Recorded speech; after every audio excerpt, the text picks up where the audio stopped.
ಅಮ್ಮ ಶಾರದ ಮಾತೆ, ಪ್ರಭು ರಾಮಕೃಷ್ಣ ಸ್ವಾಮೀಜಿ, ನಾನು ಈ ದಿನ ನಿಮ್ಮ ಹತ್ತಿರ ಬಂದಿದ್ದೇನೆ. ನನಗೆ ಈ ಜಾಗ ಹೊಸದು, ಈ ವಾತಾವರಣ ಹೊಸದು. ನನ್ನನ್ನು ರಕ್ಷಣೆ ಮಾಡುವ ಸಂಪೂರ್ಣ ಜವಾಬ್ದಾರಿ ನಿಮ್ಮದು. ನನಗೆ ಮುಂದೆ ದಾರಿ ತೋರಿಸಿ ಅಮ್ಮ. ನಟರಾಜ, ಬಾರಪ್ಪ ಇಲ್ಲಿ.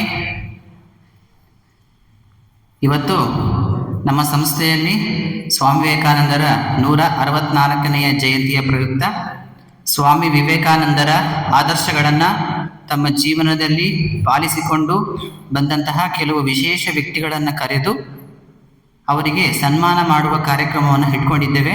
ಆ ಪ್ರಯುಕ್ತ ನೀನು ಅವರನ್ನೆಲ್ಲ ಕರ್ಕೊಂಡು ಬಂದು ವಿಶ್ರಾಂತಿ ಕೋಣೆಗೆ ಬಿಟ್ಟು ಅವರಿಗೆ ಏನೆಲ್ಲ ಬೇಕೋ ಅವನ್ನೆಲ್ಲ ಒದಗಿಸಪ್ಪ ನೀನು. ಸರಿ ಸರ್. ನಾನಂತೂ ಈ ಸಂಸ್ಥೆಗೆ ಹೊಸಬ. ನನಗಂತೂ ಯಾರು ಹೊಸಬರು, ಯಾರು ಒಳಬರು, ಯಾರು ಆದರ್ಶ ವ್ಯಕ್ತಿಗಳು ನನಗೊಂದು ಗೊತ್ತಾಗ್ತಾ ಇಲ್ಲ. ಎಲ್ಲ ನೀನೇ ಕಾಪಾಡಬೇಕಪ್ಪ ರಾಮಕೃಷ್ಣ.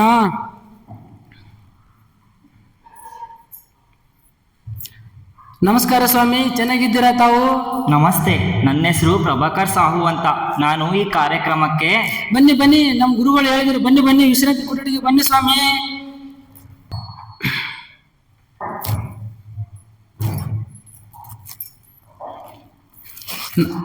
ನಮಸ್ಕಾರಮ್ಮ, ಬನ್ನಿ ವಿಶ್ರಾಂತಿ ಕೊಠಡಿಗೆ ಬನ್ನಿ.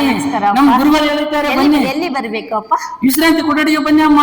ಇಲ್ಲಪ್ಪ, ನಾನು ದಿನ ಅಮ್ಮನ್ ನೋಡಕ್ ಬರ್ತಿದ್ದೀನಿ ಅಷ್ಟೇ ಸ್ವಾಮಿ. ಕ್ಷಮಿಸಿ ಅಮ್ಮ, ಗೊತ್ತಾಗ್ಲಿಲ್ಲ. ನಾನು ಈ ಸಂಸ್ಥೆಗೆ ಹೊಸಬ. ಏನೆಲ್ಲ ಅಮ್ಮನ್ ದರ್ಶನಕ್ಕೆ ಬರ್ತೀನಪ್ಪ ನಾನು. ಕ್ಷಮಿಸಿ ಅಮ್ಮ, ಈ ಸಂಸ್ಥೆಗೆ ಹೊಸಬ. ಓಕೆಪ್ಪ, ಪರವಾಗಿಲ್ಲ. ದಿನಾಲು ಬರೋರು ಯಾರು, ಅಳಬರು ಯಾರು, ನನಗಂತೂ ಒಂದು ಗೊತ್ತಾಗ್ತಾ ಇಲ್ಲ. ಆದರ್ಶ ವ್ಯಕ್ತಿಗಳು ಯಾರು, ದಿನಾಲು ಬರೋರು ಯಾರು, ನನಗಂತೂ ಒಂದು ಗೊತ್ತಾಗ್ತಾ ಇಲ್ಲ. ನಮಸ್ತೆ ಸ್ವಾಮಿ, ನನ್ನನ್ನು ಕಾರ್ಯಕ್ರಮಕ್ಕೆ ಕರೆದಿದ್ದಾರೆ. ಇಲ್ಲಿ ಕಾರ್ಯಕ್ರಮ ನಡೆಯುತ್ತಿದೆ. ನಡೆಯುತ್ತಿದೆ ಅಮ್ಮ. ಕ್ಷಮಿಸಿ ಅಮ್ಮ.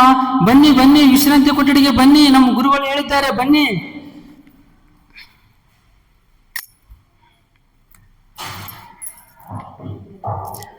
ನಮಸ್ಕಾರ ಮೇಡಮ್. ನಮಸ್ತೆ ಮೇಡಮ್. ಬರೀ ನಮಸ್ಕಾರ ಮಾಡ್ಕೊಂಡಿರ್ತಿರೋ, ಮುಂದಿನ ದಾರಿ ತೋರಿಸ್ತಿರೋ? ಕ್ಷಮಿಸಿ ಅಮ್ಮ. ಬನ್ನಿ ವಿಶ್ರಾಂತಿ ಕೊಠಡಿಗೆ ಬನ್ನಿ. ನಮ್ಮ ಗುರುಗಳು ಹೇಳಿದ್ದಾರೆ ಬನ್ನಿ. ಏನಪ್ಪ, ಯಾರಿದ್ದೀರಿ ಇಲ್ಲಿ?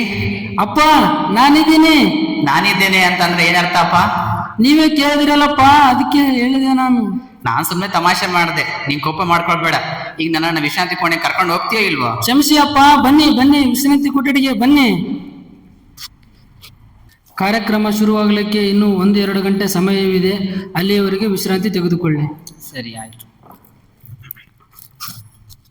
ನಮಸ್ತೆ, ಎಲ್ರು ಆರಾಮಿದ್ದೀರಾ? ಆರಾಮಿದ್ದೀವಿ. ನಾವೆಲ್ಲರೂ ಹೇಗೋ ಸ್ವಾಮಿ ವಿವೇಕಾನಂದರ ಆದರ್ಶ ತಗೊಂಡಿರೋರಲ್ವಾ? ಕಾರ್ಯಕ್ರಮಕ್ಕೆ ಇನ್ನೂ ಸಮಯ ಇದೆ. ನಮ್ಮ ಆದರ್ಶ ಕುರಿತು ನಾವು ಚರ್ಚೆ ಮಾಡೋಣವಾ? ಹೌದು, ಸರಿ ಇದೆ. ನಮ್ಮ ಆದರ್ಶಗಳ ಬಗ್ಗೆ ಕುರಿತು ಚರ್ಚೆ ಮಾಡ್ಕೋಬಹುದು. ಆದ್ರೆ ಏನ್ ಚರ್ಚೆ ಮಾಡ್ಕೊಳ್ಳೋದು, ನಂಗೇನು ಗೊತ್ತೇ ಆಗ್ತಿಲ್ವಲ್ಲ. ಆಗ್ಲಿ, ನಾನೇ ಶುರು ಮಾಡಿಬಿಡ್ತೇನೆ. ನಾನು ನನ್ನ ಬಾಲ್ಯದ ಸಮಯದಲ್ಲಿ ಯಾವುದಾದ್ರೂ ಒಂದು ಕೆಲಸವನ್ನ ಮಾಡಬೇಕು ಅಂತ ನಾನು ನಿರ್ಧಾರ ಮಾಡಿದ್ರೆ ಆ ಕೆಲಸ ಮುಗಿಯೋವರೆಗೂ ನಾನು ಬಿಡ್ತಾ ಇರಲಿಲ್ಲ, ಅಥವಾ ಅದೇ ಕೆಲಸದ ಆಲೋಚನೆಯಲ್ಲಿ ನಾನು ಯಾವಾಗ್ಲೂ ಮಗ್ನನಾಗ್ತಾ ಇರ್ತೆ. ಆದ್ರೆ ಈ ಮಾತುಗಳು ಅದು ಹೇಗೆ ಸ್ವಾಮಿ ವಿವೇಕಾನಂದರ ಆದರ್ಶಕ್ಕೆ ಹೋಲುತ್ತದೆ? ಹೌದು, ಇವೆಲ್ಲವೂ ನನ್ನದೇ ಅಂತ ನಾನು ತಿಳ್ಕೊಂಡಿದ್ದೆ. ಆದರೆ ಆನಂತರದಲ್ಲಿ ನಾನು ಸ್ವಾಮಿ ವಿವೇಕಾನಂದರ ಪುಸ್ತಕಗಳ ಸಂಪರ್ಕಕ್ಕೆ ಬಂದಾಗ ನನಗೆ ಗೊತ್ತಾಯಿತು, ಇವೆಲ್ಲ ವಿಚಾರಗಳನ್ನು, ಚಿಂತನೆಗಳನ್ನು ಸ್ವಾಮೀಜಿಯವರು ತಮ್ಮ ಜೀವಿತಾವಧಿಯಲ್ಲಿ ಅನೇಕ ಬಾರಿ ಒತ್ತಿ ಹೇಳಿದ್ದರು ಎಂಬುದಾಗಿ. ಸ್ವಾಮೀಜಿ ಹೇಳ್ತಾರೆ, ಏಕಾಗ್ರತೆಯು ಎಲ್ಲ ಜ್ಞಾನ ಮತ್ತು ಶಕ್ತಿಯ ಸಾರವಾಗಿದೆ ಎಂಬುದಾಗಿ. ಹೌದು, ನಾನು ಸಹ ಪುಸ್ತಕ ಮುಖಾಂತರವೇ ಆದರ್ಶವಾಗಿದ್ದು. ನಾನು ಬಾಲ್ಯದಲ್ಲಿದ್ದಾಗ ನನಗೆ ಬಹುಮಾನ ರೂಪದಲ್ಲಿ ದೊರೆತ ಕೆಲ ಪುಸ್ತಕಗಳಿದ್ದವು. ಉದಾಹರಣೆಗೆ ರಾಷ್ಟ್ರ ಜಾಗೃತಿ, ಕೊಲಂಬೋಯಿಂದ ಅಲ್ಮೋರಾ. ಈ ಪುಸ್ತಕಗಳು ನನ್ನ ಜೀವನವನ್ನೇ ಬದಲಾಯಿಸಿತು. ಅದರಲ್ಲಿ ಒಂದು ವಾಕ್ಯ ಬರುತ್ತೆ ಅಲ್ವಾ, ಅಮೃತ ಮಡುವಿದು ಮಿಂದು ಧನ್ಯರಾಗಿ, ಇದು ಜ್ಯೋತಿಯ ಕನಿ ಹೊಕ್ಕು ಪ್ರಬುದ್ಧರಾಗಿ. ಈ ವಾಕ್ಯ ಎಷ್ಟು ಅರ್ಥಗರ್ಭಿತವಾಗಿದೆ ಅಲ್ವಾ? ಹೌದು, ನೀವು ಹೇಳಿದ ಮಾತು ಬಹಳ ಚೆನ್ನಾಗಿದೆ. ಭಾರತದ ಎಲ್ಲ ಯುವಕರು ನಮ್ಮ ಸನಾತನ ಸಂಸ್ಕೃತಿಯಲ್ಲಿ ಮಿಂದು ಧನ್ಯರಾಗಬೇಕು. ನನಗೆ ನಿಮ್ಮೆಲ್ಲರ ಹಾಗೆ ಮಾತನಾಡಲಿಕ್ಕೆ ಬರಲ್ಲ. ನಾನು ಹಾಡಿಂದನೇ ಪ್ರೇರಣೆಯನ್ನು ತಗೊಂಡಿದ್ದೇನೆ. ಅದಕ್ಕೆ ಒಂದು ಹಾಡು ಹೇಳ. ಕ್ಷೀಣ ಪ್ರಾಣಹೀನ ತ್ರಾಣ ದೀನ ಭಾರತೀಯ ಜನಕ್ಕೆ ಪ್ರಾಣಮಾನ ಧಾನ ಗೈದ ಮಾನವೇಂದ್ರ ಸ್ವಾಮಿ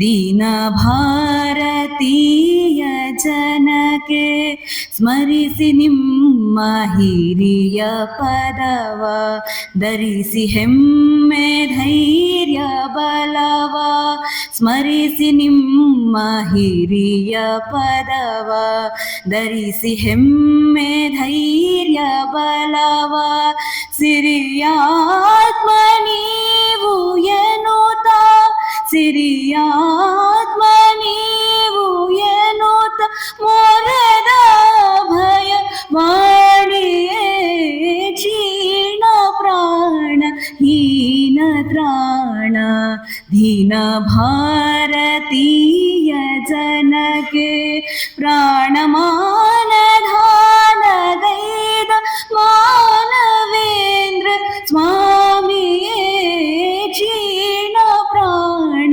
ಹೀನ ತ್ರಾಣ ದೀನ ಭಾರತೀಯ ಜನಕ್ಕೆ ತ್ಯಾಗ ಸೇವೆ ನಿಮ್ಮ ನಾಡ ಭಾಗ್ಯವೆಂದು ನಂಬಿ ನಡೆಯೇ ತ್ಯಾಗ ಸೇವೆ ನಿಮ್ಮ ನಾಡ ಭಾಗ್ಯವೆಂದು ನಂಬಿ ನಡೆಯೇ ಭೋಗಯೋಗ ಸೇದವೆಂದ ಭೋಗಯೋಗ ಸೇದವೆಂದ ಯೋಗಿ ವರನ ವಂದಿಪೇ ಕ್ಷೀಣ ಪ್ರಾಣ ಹೀನ ತ್ರಾಣ ದೀನ ಭಾರತೀಯ ಜನಕ್ಕೆ ಪ್ರಾಣಮಾನ ಗಾನಗೈದ ಮಾನವೇಂದ್ರ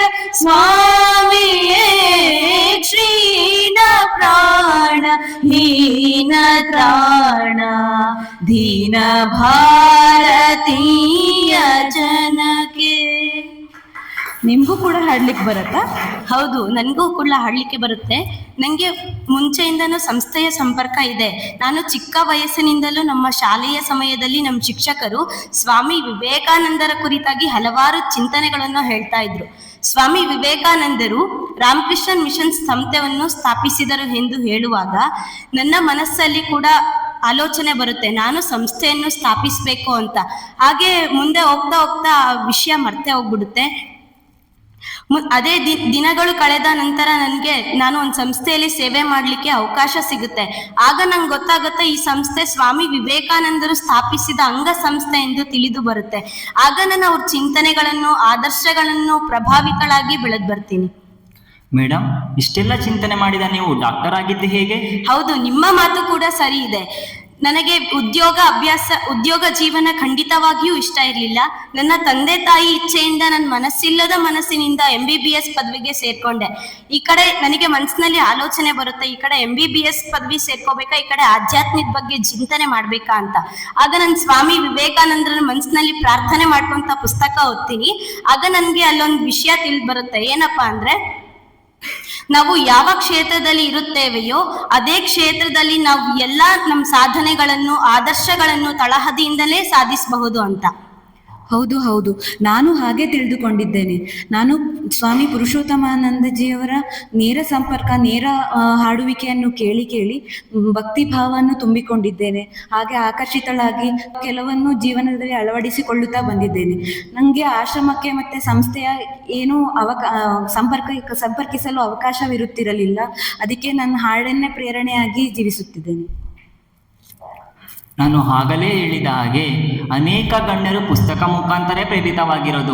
ಉದಾಹರಣೆಗೆ ಅಣ್ಣಾ ಹಜಾರೆ ಅವರು ಆತ್ಮಹತ್ಯೆ ಮಾಡಿಕೊಳ್ಳಲು ಸಿದ್ಧವಾದ ಸಮಯದಲ್ಲಿ ಸ್ವಾಮಿ ವಿವೇಕಾನಂದರ ರಾಷ್ಟ್ರ ಜಾಗೃತಿ ಪುಸ್ತಕವನ್ನು ಓದಿ ತಮ್ಮ ಜೀವನವನ್ನು ಬದಲಾಯಿಸಿಕೊಳ್ಳುತ್ತಾರೆ. ನಾನು ಸಾಯಬಾರ್ದು, ಈ ದೇಶಕ್ಕಾಗಿ ನಾನು ಬದುಕಬೇಕು ಅಂತ ಅವರ ನಿರ್ಧಾರವನ್ನು ಬದಲಾಯಿಸ್ತಾರೆ. ಅದೇ ರೀತಿ ನಾನು ಸಹ ಸದೃಢ ಭಾರತ ದೇಶವನ್ನು ನಿರ್ಮಾಣ ಮಾಡಲಿಕ್ಕೆ ಶ್ರಮಿಸುತ್ತಿದ್ದೇನೆ. ಹೌದು ಸ್ನೇಹಿತರೆ, ನಿಮ್ಮ ಮಾತುಗಳು 100ಕ್ಕೆ 100ರಷ್ಟು ಸತ್ಯ. ಸ್ವಾಮೀಜಿ ಹೇಳಿದ ಹಾಗೆ ನನ್ನ ಏಳಿಗೆಗೆ ನಾನೇ ಶಿಲ್ಪಿ ಎಂಬ ಮಾತನ್ನ ನಾನು ಯಾವಾಗಲೂ ಆಲೋಚನೆ ಮಾಡುತ್ತಿದ್ದೆ. ನಾನು ಮನೆಯಲ್ಲಿರುವಂತ ಕನ್ನಡಿಯ ಮುಂದೆ ನಿಂತು ಯಾವಾಗಲೂ ಆಲೋಚಿಸ್ತಾ ಇದ್ದೆ, ನನ್ನ ಏಳಿಗೆ ನನ್ನಲ್ಲೇ ಇದೆ, ನನ್ನ ಎಲ್ಲ ಸಮಸ್ಯೆಗಳಿಗೂ ಪರಿಹಾರ ನನ್ನಲ್ಲೇ ಇದೆ ಅಂತ ತಿಳ್ಕೊಂಡು ಆ ಎಲ್ಲ ಸಮಸ್ಯೆಗಳನ್ನ ನಾನು ಪರಿಹರಿಸ್ಕೊಳ್ತಾ ಇದ್ದೆ. ಸ್ನೇಹಿತರೆ, ನನ್ನಲ್ಲಿ ಒಂದು ಸಂದೇಹ ಉಂಟಾಗಿದೆ. ಅದಂತಂದ್ರೆ ಆದರ್ಶ ಮಾತ್ರದಿಂದ ನಮ್ಮ ಜೀವನದಲ್ಲಿ ಸಾಧನೆಗಳು ನಡೆಯುತ್ತವೆಯೇ? ಇಲ್ಲ ಅಣ್ಣ, ಹಾಗಾಗುವುದಿಲ್ಲ. ಆದರ್ಶವು ನಮಗೆ ಸ್ಫೂರ್ತಿಯನ್ನು ನೀಡುತ್ತದೆ. ಆದರ್ಶದ ಜೊತೆಯಲ್ಲಿ ಪ್ರಾರ್ಥನೆ ಇನ್ನು ಮತ್ತು ಕೆಲವೇ ಕ್ಷಣಗಳಲ್ಲಿ ಕಾರ್ಯಕ್ರಮ ಪ್ರಾರಂಭವಾಗಲಿದೆ, ತಯಾರಾಗಿ. ಎಲ್ಲರಿಗೂ ಜಯರಾಮ್ ಕೃಷ್ಣ. ಓಂ ನಮಃ ಶ್ರೀ ಯತಿರಾಜಾಯ ವಿವೇಕಾನಂದ ಸೂರಹೇ ಸಚ್ಚಿತ್ ಸುಖ ಸ್ವರೂಪಾಯ ಸ್ವಾಮಿನೇ ತಾಪಹಾರಿಣೇ. ದಿವ್ಯತ್ರಯರಿಗೂ ವೇದಿಕೆ ಮೇಲೆ ಆಹ್ವಾನಿತರಾಗಿರುವ ಎಲ್ಲ ಗಣ್ಯ ವ್ಯಕ್ತಿಗಳಿಗೂ ಎಲ್ಲ ಭಕ್ತರಿಗೂ ನನ್ನ ಭಕ್ತಿಪೂರ್ವಕ ಪ್ರಣಾಮಗಳು. ಈ ದಿನ ನಾವು ಸ್ವಾಮಿ ವಿವೇಕಾನಂದರ 164ನೇ ಜನ್ಮದಿನದಂದು ಸ್ವಾಮಿ ವಿವೇಕಾನಂದರ ಯುವ ವೇದಿಕೆಯ ಸಂಸ್ಥೆಯಲ್ಲಿ ಸ್ವಾಮಿ ವಿವೇಕಾನಂದರನ್ನು ಆದರ್ಶವನ್ನಾಗಿ ತೆಗೆದುಕೊಂಡು ಉತ್ತಮ ಜೀವನ ನಡೆಸುತ್ತಿರುವ ಕೆಲವರನ್ನು ಕರೆಯಿಸಿ ಸನ್ಮಾನವನ್ನು ಮಾಡಲಾಗುತ್ತಿದೆ. ನಮ್ಮ ಈ ಕಾರ್ಯಕ್ರಮಕ್ಕೆ ಆಗಮಿಸಿರುವ ಮುಖ್ಯ ಅತಿಥಿ ಆದರ್ಶ ವ್ಯಕ್ತಿ ಹಾಗೂ ಸಾಮಾಜಿಕ ಹೋರಾಟಗಾರರಾದ ಪ್ರಭಾಕರ್ ಸಾಹೋರವರನ್ನು ಸ್ವಾಗತ ಕೋರುತ್ತಿದ್ದೇವೆ. ನಂತರ ಸಾಮಾನ್ಯ ಗೃಹಿಣಿಯಾಗಿ ಸ್ವಾಮಿ ಪುರುಷೋತ್ತಮಾನಂದರ ಹಾಡುಗಳನ್ನು ಕೇಳುತ್ತಾ ಅದರಿಂದ ಪ್ರೇರಿತರಾಗಿ ಆದರ್ಶ ಜೀವನ ನಡೆಸುತ್ತಿರುವ ಕುಸುಮರವರಿಗೆ ತುಂಬು ಹೃದಯದ ಸ್ವಾಗತವನ್ನು ಕೋರುತ್ತಿದ್ದೇವೆ. ಚಿಕ್ಕ ವಯಸ್ಸಿನಲ್ಲೇ ಸ್ವಾಮಿ ವಿವೇಕಾನಂದರ ಚಿಂತನೆಗಳನ್ನು ಚಿಂತಿಸುತ್ತಾ ಪ್ರಭಾವಿತರಾಗಿ ಜೀವನವನ್ನು ರೂಪಿಸಿಕೊಂಡು ಸ್ವಾಮೀಜಿ ತೋರಿಸಿದಂತಹ ಸೇವೆ ಸಾಧನೆಗಳನ್ನು ಮಾಡುತ್ತಾ ಬಂದಿರುವಂತಹ ಡಾಕ್ಟರ್ ಪವಿತ್ರರವರಿಗೆ ತುಂಬು ಹೃದಯದ ಸ್ವಾಗತ. ಇದೇ ರೀತಿ ನಿಮ್ಮೆಲ್ಲರಿಗೂ ತಿಳಿದಿರುವಂತೆ ಕಾರ್ಯಕ್ರಮದ ಅಧ್ಯಕ್ಷರು ಹಾಗೂ ಶ್ರೀ ಸ್ವಾಮಿ ವಿವೇಕಾನಂದ ಯುವ ವೇದಿಕೆಯ ಅಧ್ಯಕ್ಷರೂ ಆಗಿರುವಂತಹ ಶ್ರೀ ಗುರುನಾಥಾನಂದರು ಇವರಿಗೆ ತುಂಬು ಹೃದಯದ ಸ್ವಾಗತವನ್ನು ಕೋರುತ್ತೇನೆ.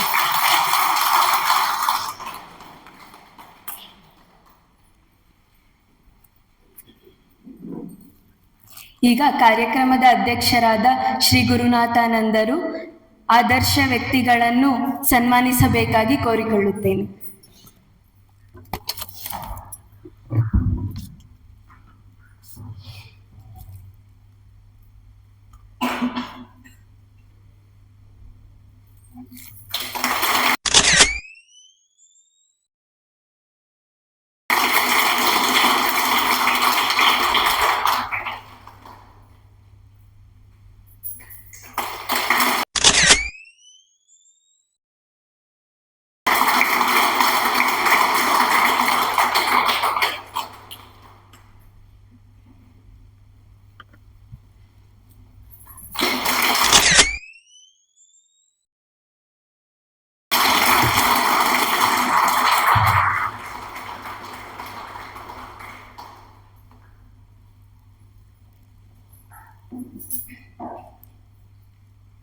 ಈಗ ಮುಖ್ಯ ಅತಿಥಿಗಳು ಕಾರ್ಯಕ್ರಮವನ್ನು ಉದ್ದೇಶಿಸಿ ಕೆಲವು ಹಿತನುಡಿಗಳನ್ನು ಹೇಳಬೇಕಾಗಿ ಕೋರಿಕೊಳ್ಳುತ್ತೇವೆ. ಎಲ್ಲರಿಗೂ ನಮಸ್ಕಾರ. ಎಲ್ಲ ಆದರ್ಶ ವ್ಯಕ್ತಿಗಳಿಗೆ ನಮಸ್ಕರಿಸುತ್ತಾ ಎಲ್ಲರಿಗೂ ಸ್ವಾಮಿ ವಿವೇಕಾನಂದರ 164ನೆಯ ಜಯಂತಿಯ ಶುಭಾಶಯಗಳು. ಸ್ವಾಮಿ ವಿವೇಕಾನಂದರು ತಿಳಿಸಿದಂತೆ ನಿಮ್ಮ ಆದರ್ಶ ಸದಾ ಕಣ್ಮುಂದಿರಲಿ, ಪ್ರಯತ್ನ ಸಾಗುತ್ತಿರಲಿ, ನಡುವೆ ಎಡವಿದರು ಪಟ್ಟು ಬಿಡದೆ 1000 ಸಲ ಯತ್ನಿಸಿರಿ, ಆ 1000 ಸಲವು ಸೋತರೆ ಮತ್ತೊಮ್ಮೆ ಯತ್ನಿಸಿರಿ. ಅದರಂತೆ ನಾವು ಇಂದು ನಮ್ಮ ಸಂಸ್ಥೆಗೆ ಸ್ವಾಮಿ ವಿವೇಕಾನಂದರ ಆದರ್ಶಗಳನ್ನು ಪಾಲಿಸಿಕೊಂಡು ಬಂದಂತಹ ಕೆಲವು ವಿಶೇಷ ವ್ಯಕ್ತಿಗಳನ್ನು ಕರೆದು ಸನ್ಮಾನ ಮಾಡಿದ್ದೇವೆ. ಆದರ್ಶ ಎಂಬುದು ಪ್ರತಿಯೊಬ್ಬ ವ್ಯಕ್ತಿಗೂ ಅತ್ಯವಶ್ಯಕವಾಗಿದ್ದು, ಪ್ರತಿಯೊಬ್ಬ ವ್ಯಕ್ತಿಯು ಮತ್ತೊಬ್ಬ ವ್ಯಕ್ತಿಯನ್ನ ನೋಡಿ ಆದರ್ಶಗಳನ್ನ ಬೆಳೆಸ್ಕೊಳ್ತಾನೆ. ತನ್ನ ಜೀವನದಲ್ಲಿ ಆದರ್ಶಗಳನ್ನು ಅವನು ಬೆಳೆಸ್ಕೊಂಡಿರ್ತಾನೆ. ಆತ ಆದರ್ಶವಂತನಾಗಿ ಸಮಾಜದ ಇನ್ನೂ ಅನೇಕರಿಗೆ ಆದರ್ಶವನ್ನ ಅವನು ನೀಡ್ತಾ ಹೋಗ್ತಾನೆ. ಇಲ್ಲಿ ಕುಳಿತಿರುವಂತಹ ಆದರ್ಶ ವ್ಯಕ್ತಿಗಳು ವಿಭಿನ್ನವಾಗಿ ಆದರ್ಶಗಳನ್ನು ತೆಗೆದುಕೊಂಡು ತಮ್ಮ ಜೀವನದಲ್ಲಿ ಯಶಸ್ವಿಯಾಗಿದ್ದಾರೆ. ಇಲ್ಲಿ ನೆರೆದಿರುವ ನೀವೆಲ್ಲರೂ ಸಹ ಆದರ್ಶ ವ್ಯಕ್ತಿಗಳೇ ಆಗಿದ್ದೀರಿ. ಒಟ್ಟಿನಲ್ಲಿ ನಿಮ್ಮೆಲ್ಲರ ಆದರ್ಶಮಯ ಬದುಕು ಎಲ್ಲರಿಗೂ ದಾರಿದೀಪವಾಗಲಿ ಎಂದು ನಾನು ಆಶಿಸುತ್ತೇನೆ. ನಮಸ್ಕಾರ, ಧನ್ಯವಾದಗಳು.